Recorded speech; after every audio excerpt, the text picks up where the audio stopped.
Reducing waste can feel really complicated, but it's actually quite simple. Stop buying stuff you use once just to throw it away 5 seconds later. Done. Sort of. It's actually a little more complicated. Welcome to Sustainable in the Suburbs, a podcast for the eco-curious who want to live a greener life and are looking for a place to start. I'm your host, Sarah Robertson Barnes, a soccer mom with a station wagon and a passion for sustainable living. Each week, I'll bring you practical tips and honest conversations to help you waste less, save money, and make small, doable shifts that actually fit your real life. Because sustainable living doesn't have to be perfect to matter, and you don't have to do it all to make a difference. Hi, friends, and welcome back to Sustainable in the Suburbs, the podcast where we start where we are, use what we have, and live a little greener.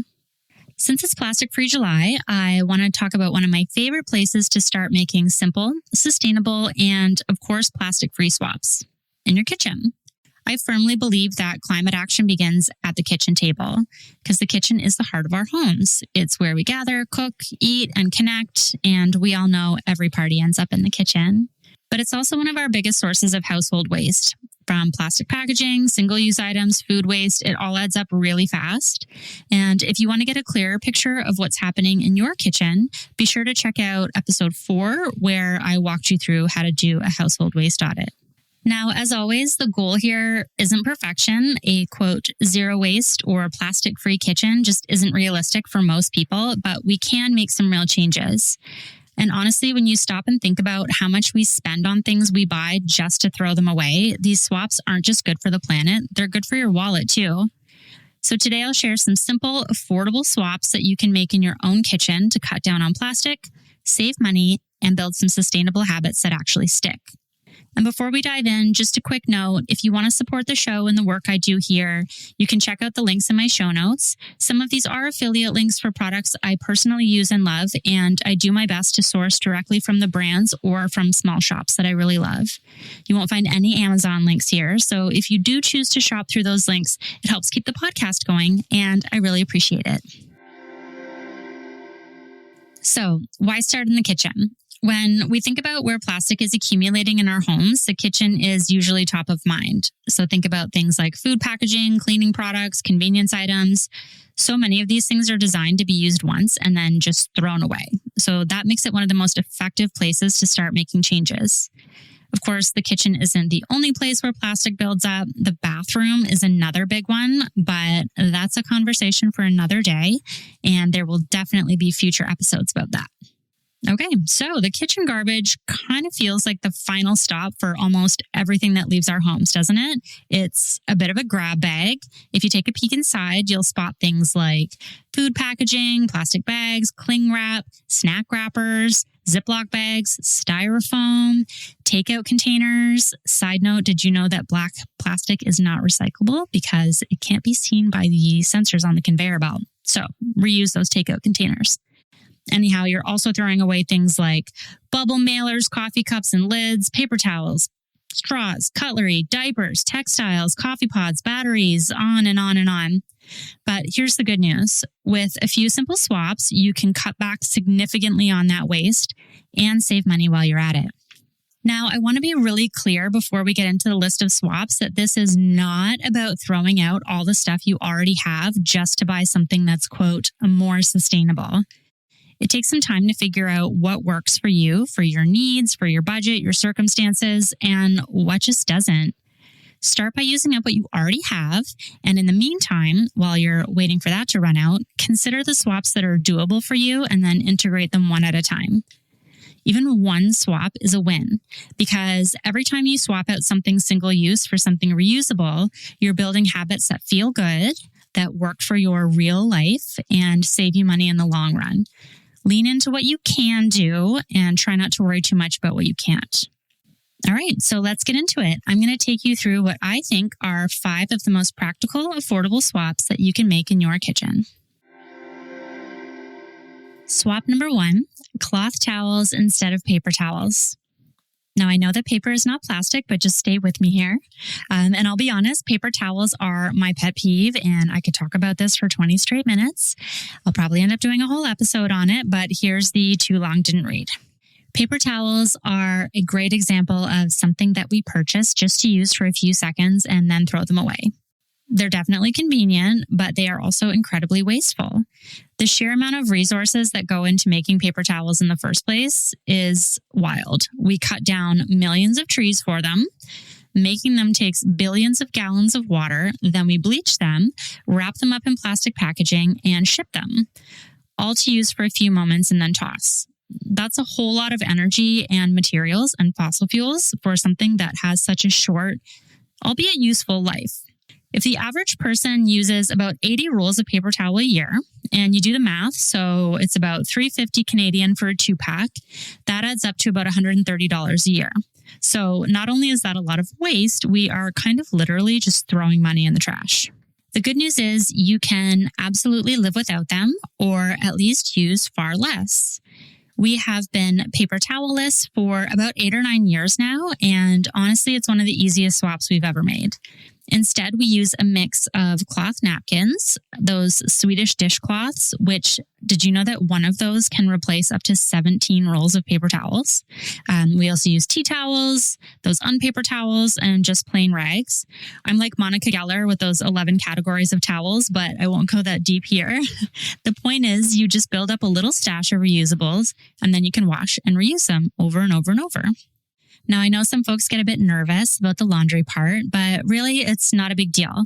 A few extra cloths tossed into your regular loads barely makes a difference. And when you compare that tiny bit of extra laundry to the full environmental cost of producing and transporting disposable paper towels, you are using far less energy overall. Even the quote, like eco towels still use a tremendous amount of resource, and they're still packaged in plastic. So if you're looking for one really simple place to start, ditching paper towels is a big win. It's affordable, it's easy, and once you've made the shift, you'll wonder why you ever bought them in the first place. All right, swap number 2, reusable food storage instead of plastic bags and containers. This is another spot where plastic is king, and honestly, where we might feel a bit stuck at first. So first things first, there is no need to throw out your plastic containers or Tupperware or anything else that you already have if it's still usable and safe. Remember that using what you already have is always step 1. But the truth is, most of the stuff just isn't built to last, and it's probably not the safest option in the long term for food storage. Just to be transparent, I still use the freezer-size Ziploc bags. They're the best for the freezer. I've had too many broken jars. And like I always say, it's only single use if you use it once. So I just wash them out and reuse them until they're no longer usable. It's not perfect, but I'm just doing my best over here. But for day-to-day life, so things in the fridge, lunches, meal prep, we've gradually shifted away to the longer-lasting plastic-free options that have really stood the test of time and won't leach into our food. So these days, we're using a mix of glass containers. The kids have stainless steel lunch containers, and I use silicone bags. And of course, jars. I'm a huge fan of using jars for food storage. You don't have to go out and buy like a fancy matching set or anything like that. Just take a look at the glass you are already buying with fresh eyes. So when you buy something, you are also paying for the packaging, so make the most of it. I'm a big fan of the jars that my favorite brand of pickles come in, and over time, I have grown quite the collection. At this point, most of my jars are the same shape and size, which means they stack really well in the fridge or the pantry, and they just look nice by default.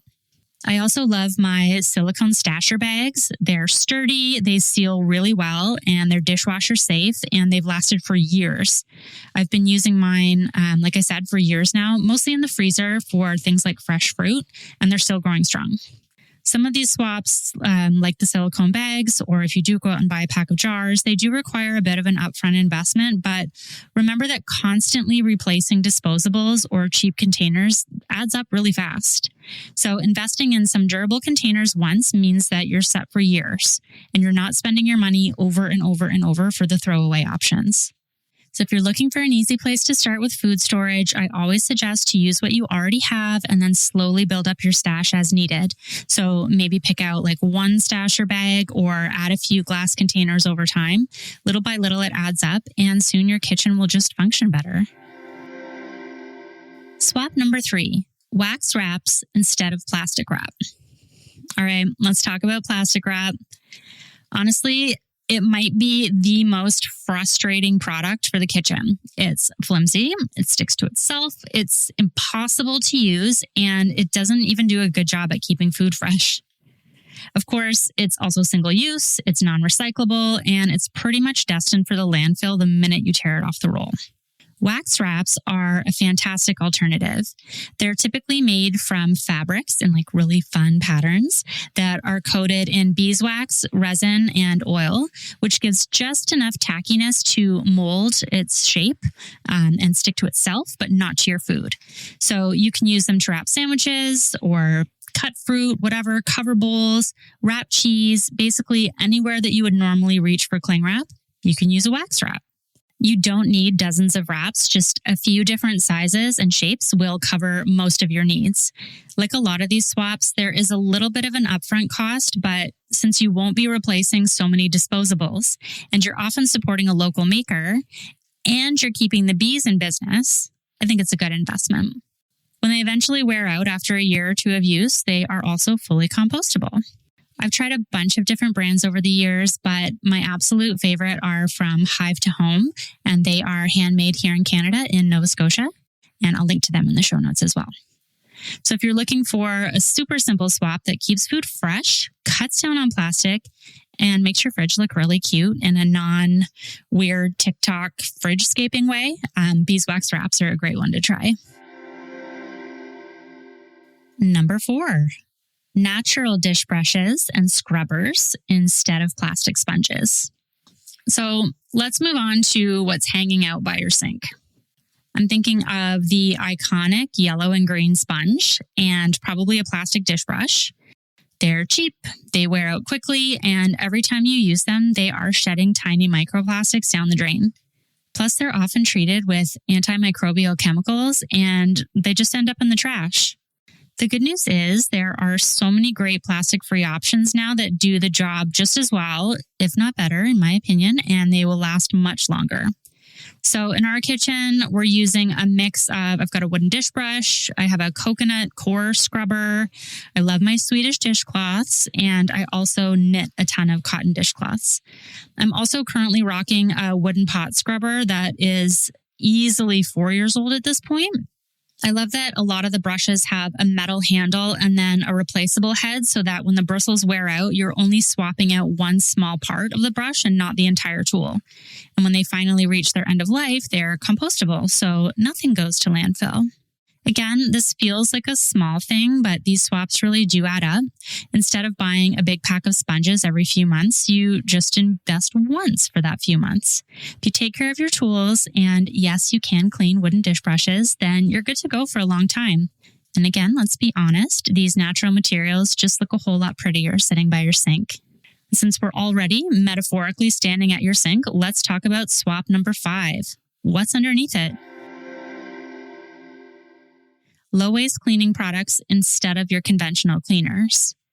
Most conventional cleaning products come packaged in plastic bottles, and they're often full of ingredients that aren't great for you or the environment when they inevitably go down the drain.